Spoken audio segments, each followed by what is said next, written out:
who are having a discussion about enrolling in a university course. First, you have some time to look at questions 1 to 7.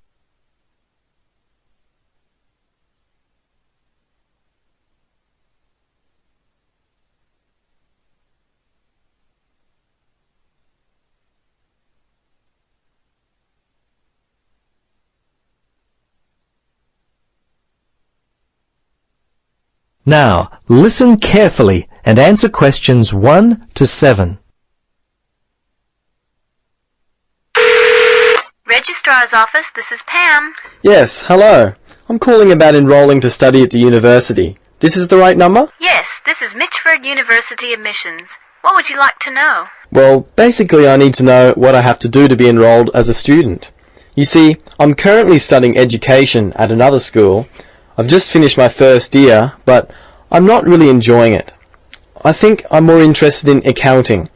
My dad teaches maths, so I thought it might be a good choice. Well, better than business anyway. Okay. Have you received a registration pack? No? How can I get one of those? Well, you've got to have one to register. You can enroll at the university at any time after you receive a registration pack. These are usually available from September for first-year and transferring students, and from November for returning students.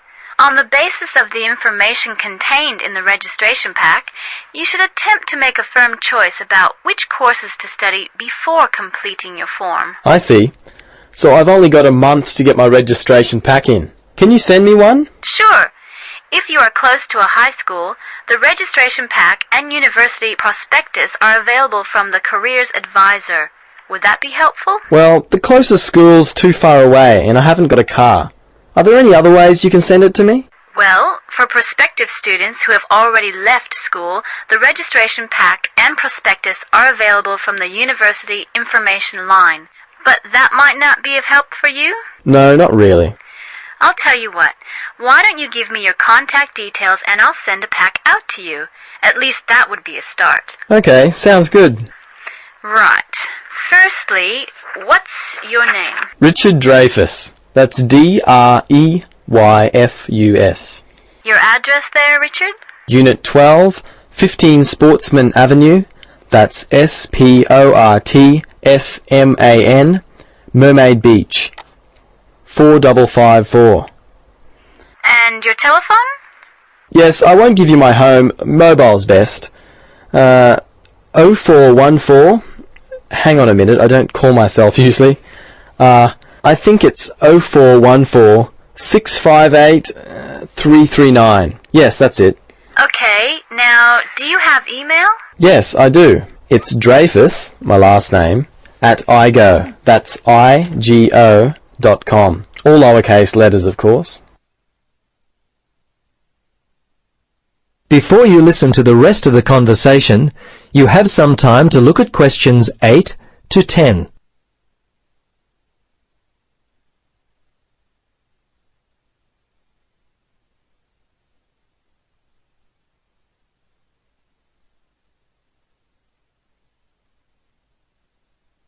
Now listen carefully and answer questions 8 to 10.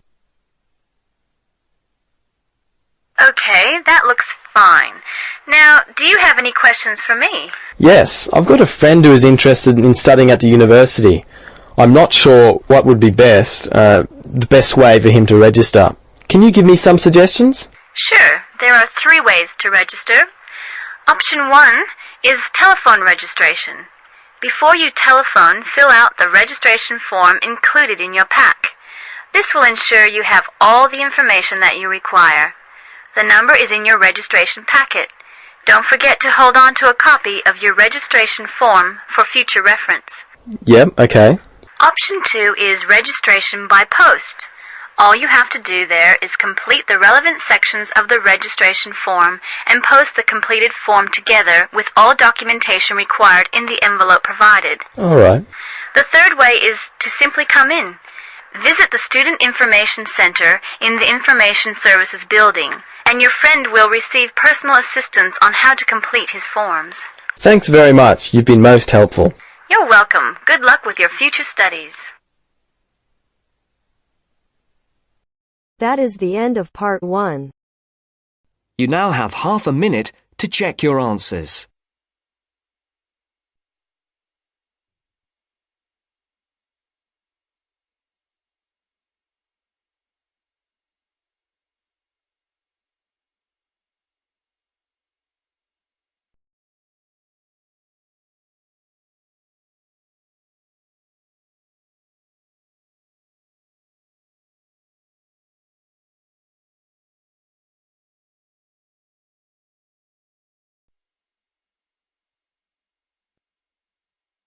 Now First, you turns to have some part 2. time to look at questions Part 2. 11 to 16.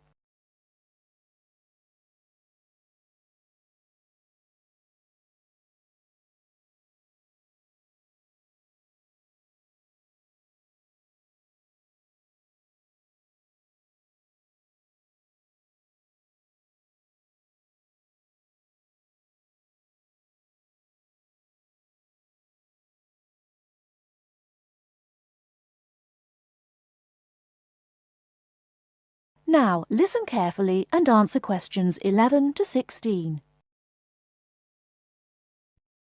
Good afternoon. Hello. How can I help you? I'd like to make a transfer, please. You want to transfer some money? That's fine. Let me just bring up some details. Right, here we are. Can you tell me your name, please? It's Alice Deltour. Okay, and your date of birth? 20th of February 1982. Right, and for security, can I have the first letter of your password? It's V. And the fifth letter? That's F. Fine. Now, where do you want to make the transfer to and from? I'd like to send money from my current account abroad. Which country are you sending it to? To China. My boyfriend is on holiday there, and he's run out of money. Oh dear. China, okay. Now, there are several ways to do this.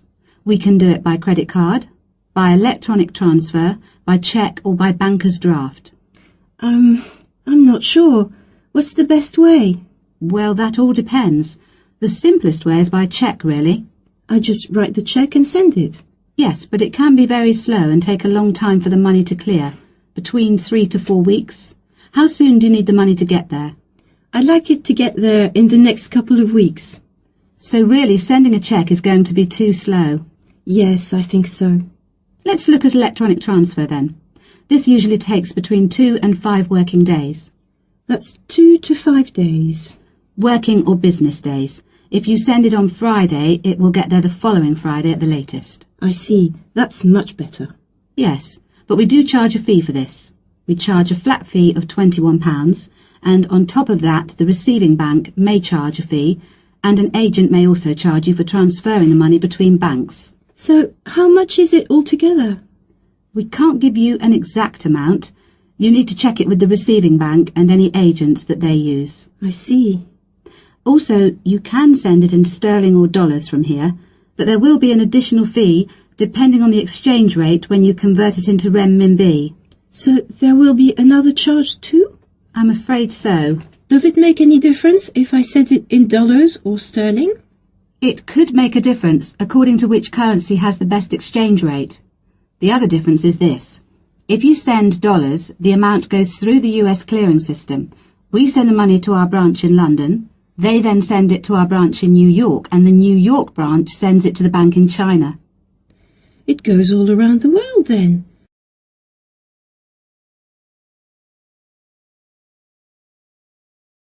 Before you hear the rest of the talk, you have some time to look at questions 17 to 20.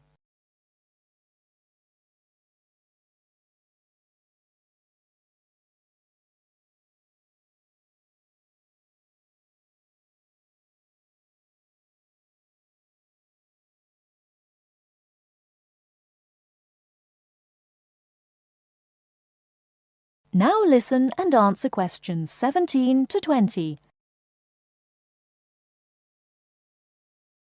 What about if I send sterling? In that case, we send it to our branch in London. From there it may go directly to China, unless the bank in China has an agent in London, in which case we transfer it to the London agent, and they send the money on to China. So how do I proceed with the transfer? Okay, first we'll need some details about the beneficiary from you. The who? The beneficiary, the person receiving the money. Okay, what do you need to know? We'll need the full name of the beneficiary and their account number. Okay. You need to tell us the name of the bank in China and the address of the branch. We also need the bank's sort code and the SWIFT number. What's a SWIFT number? Basically, it's an interbank code. It helps banks identify each other through a unique code number. Okay, and that's spelt? SWIFT, SWIFT. And the final thing we need is the reason for sending the money. You need a reason from me? I just told you my boyfriend's run out of money. Well, we don't need a reason. The receiving government needs to know why the money is entering the country, and we have to be able to tell them. Okay, so from me you need the bank's name, the address of the branch, the sort code and SWIFT number, the beneficiary's name and account number, and a reason for sending the payment. Yes, that's correct. Okay, so I'll check these out and come back to you with them so we can go ahead with the transfer.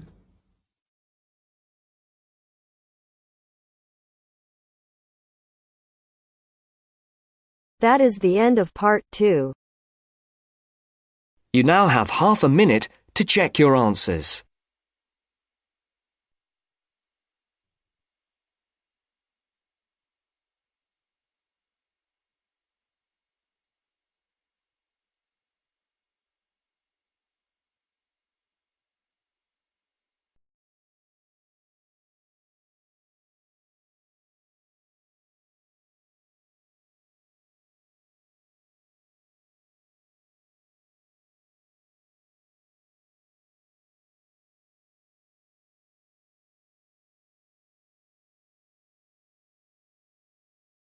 Now turns to part 3. Part 3. Hear an interview conducted by an interviewer Spiegel with the scientist Peter Piot, who discovered Ebola, a dangerous disease. Both of them are conversing about the disease and its origin. First, you have some time to look at questions 21 to 25.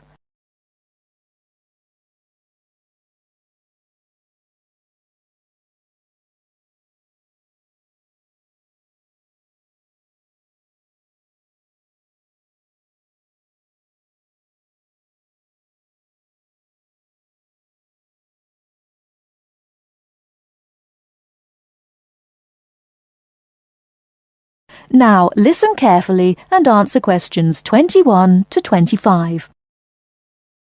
Professor Piot, as a young scientist in Antwerp, you were part of the team that discovered the Ebola virus in 1976.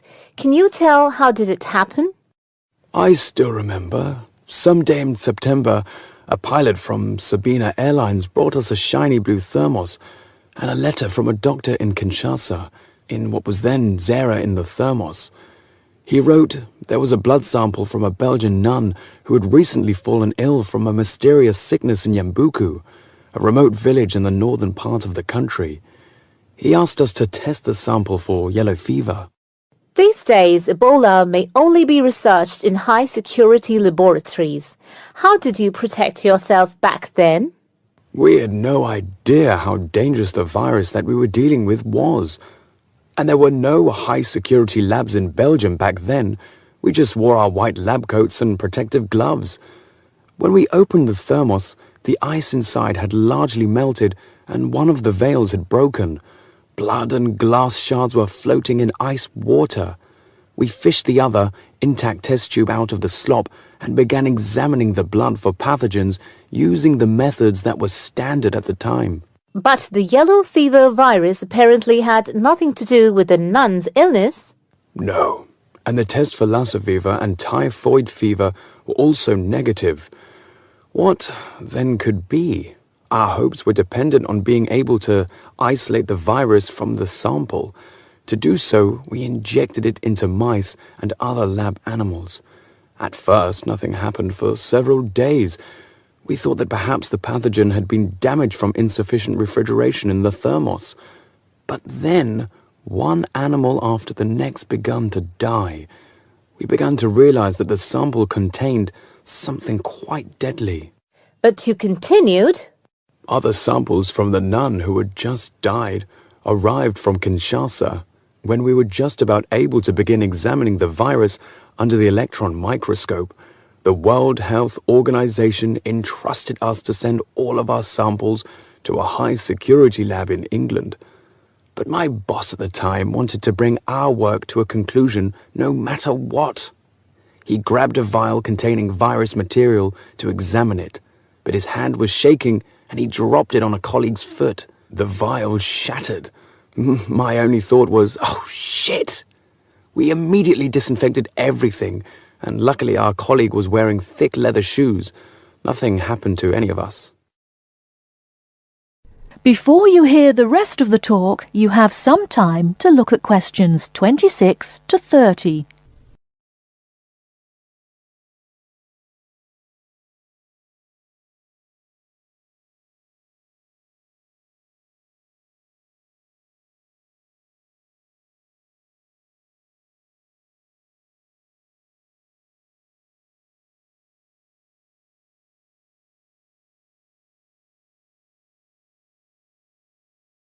Now listen and answer questions 26 to 30.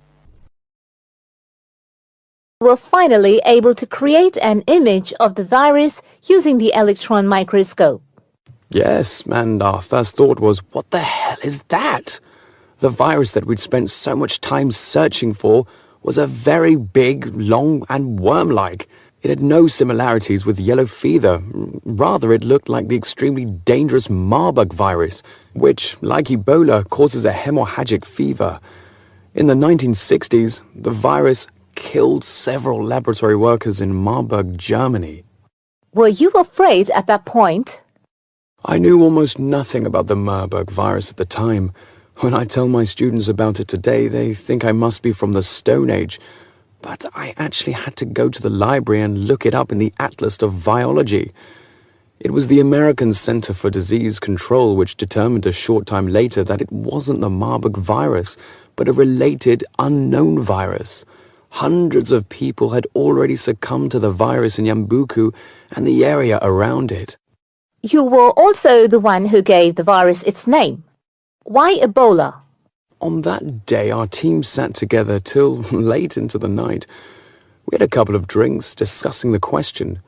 We definitely didn't want to name the new pathogen Yambuku virus, because that would have stigmatized the place forever. There was a map hanging on the wall, and our American team leader suggested looking at the nearest river and giving the virus its name. It was the Ebola River. So by around 3 or 4 in the morning, we had found a name. But the map was small and inaccurate. We only learned later that the nearest river was actually a different one. But Ebola is a nice name, isn't it?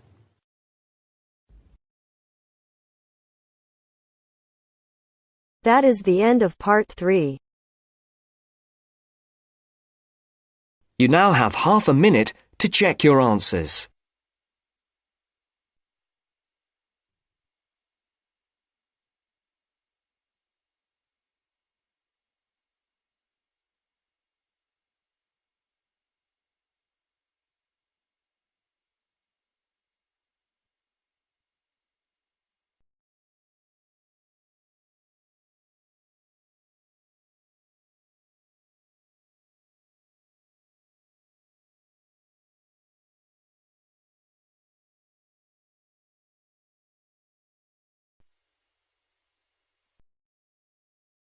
Part 4. You are going to hear a talk on Anne Bonny, a female pirate. First, you have some time to look at questions 31 to 35.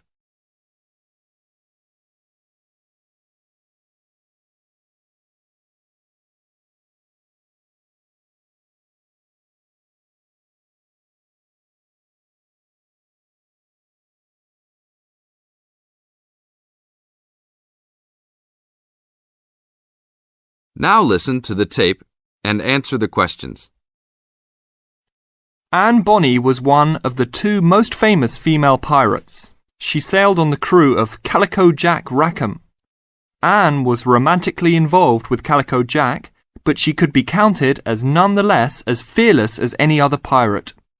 She was born in County Cork, daughter of an attorney and his maid. The lawyer left Ireland in disgrace, but found fortune in the Carolinas. There, he amassed a fortune and bought a large plantation. A ne'er-do-well pirate sailor named James Bonny married Anne in an attempt to steal the plantation, but Anne's father instead disowned her. Bonny then took Anne to the Bahamas, where he turned informer to Governor Woodes Rogers, turning in any sailor he didn't like as a pirate for a handsome reward. Anne quickly grew to dislike her spineless husband and quickly caught the eye of one Calico Jack Rackham, a pirate of some renown. Governor Rogers had recently passed an amnesty for pirates, which left Bonny out of work. The admiration between Anne and Calico was mutual. Calico Jack was a handsome man who knew how to spend money as well as steal it. Anne was a well-endowed lass with a fiery spirit and a temper that matched that of any man. In any event, Calico offered to buy Anne from Bonny, but Bonny instead took the matter up with Governor Rogers, who said that Anne was to be flogged and returned to her true husband. That night, Calico and Anne slipped out in the harbour, stole a sloop, and began a life of piracy together.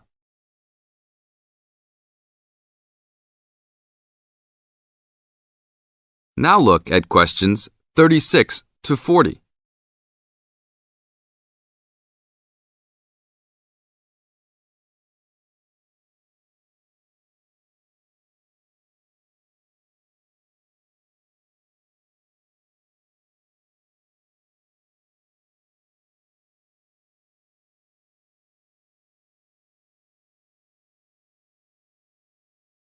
Questions 36 to 40.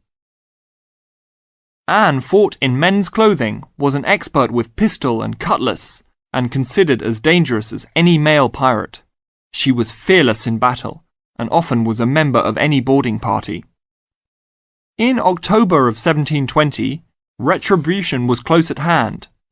The governor of Jamaica, hearing of Calico's presence, sent an armed sloop to intervene and capture the captain and crew. Calico's ship, Revenge, was caught by surprise, and much to Anne's dismay, the pirates fought like cowards and were taken far too easily.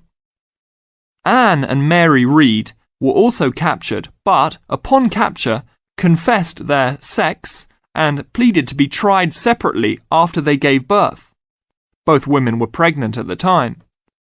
Both received separate trials from the men, but were still sentenced to hang.